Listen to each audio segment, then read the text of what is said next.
Hello everyone, today I'll be ranking all 7 Linkin Park albums, from my favorite to my least favorite. Let's get into it. So in this video, I won't be going over any of the live albums or the remix albums. So that includes Reanimation, Collision Course, Live in Texas, etc. etc. Coming in at number 7, we have The Hunting Party. Now this is album number 6 from the band, and this is more of a straightforward rock album compared to all the other albums.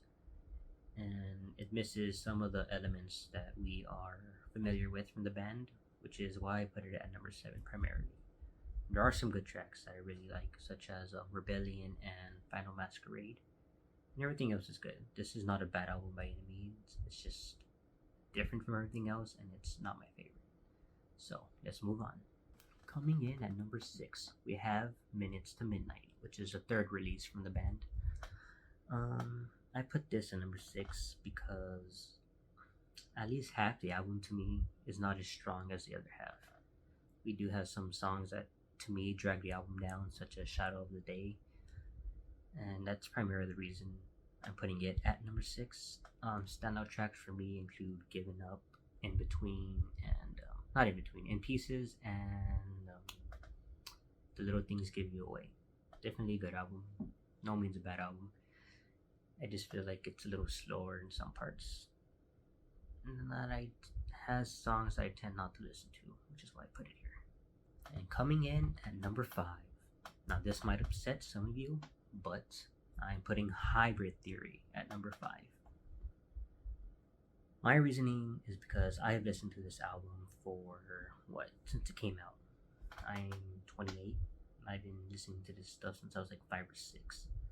So over the years, I've kind of grown weary of the tracks. I'm not saying they're bad, not saying I won't sing along to them, but to me, they're just a little played out to me and don't quite hit as good as they did when I was 13, 14, around there. Standout tracks, of course, Crawling, Pushing Me Away, the whole album's bangers front to back. But yeah, let's move on.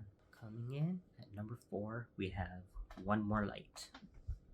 Yes, this is their pop album, and nowadays I do find myself listening to a lot of pop music. This album, I originally didn't like it when it came out, but after a couple listens, I'm like, oh, this is good. I like the lyrics and everything. Definite standout track is One More Light. It's obviously not rock music, there's no heavy guitars and anything that we're used to from the band. This is a complete departure from everything else we've done. But the lyrics are still pretty emotional if you really sit down and listen to what they're saying. And this is the last album we have from the band, so yeah. One More Light gets my number 4 pick. For the third spot, I picked Meteora. Now this takes everything that we got from Hybrid Theory, and I would say it perfects it. And over the years, again, I have grown weary of these tracks, but not to the extent of Hybrid Theory. This album is bangers front to back, such as Hybrid Theory was. No complaints on the album. And recently the band just released their 20th anniversary album, so if you want to hear some bonus tracks, definitely go ahead and check that out. But yeah, I'm not gonna go in depth on each album. If you want me to do reviews, I'll go do that. But yeah, number 3, Meteora. Coming in at the number 2 spot is Living Things. Living Things is the band's 5th album, and stylistically it is a blend of what I personally like to listen to.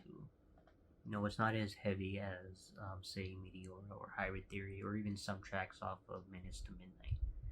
And it starts to introduce some of those more poppy elements. Nothing too pop like One More Light. It's a good even ground. We have Castle Glass if you want softer songs. If you want a little heavier song, we have Victimize, and then you got Skin to Bone. It's just musically, it's really everything that I personally enjoy. My number 1 pick is 1,000 Suns.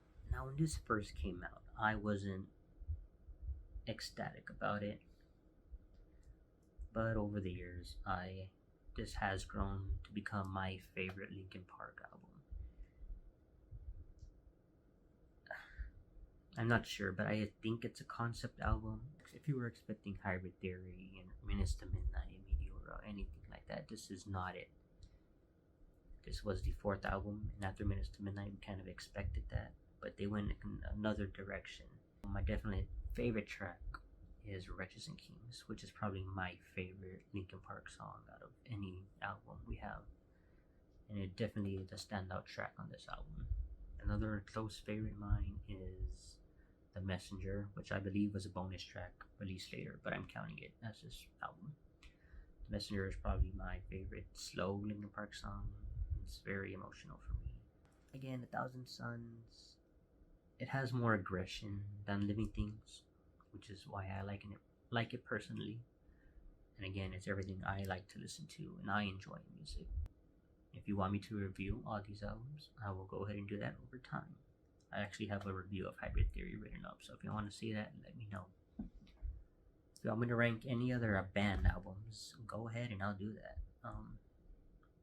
Now the band would have to be broken up. No current live bands that are still making albums, because that wouldn't be fair. But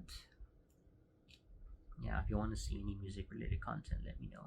I mostly listen to metalcore, rock, well, not really classic rock anymore. I'm tired of that stuff. And pop. So let me know.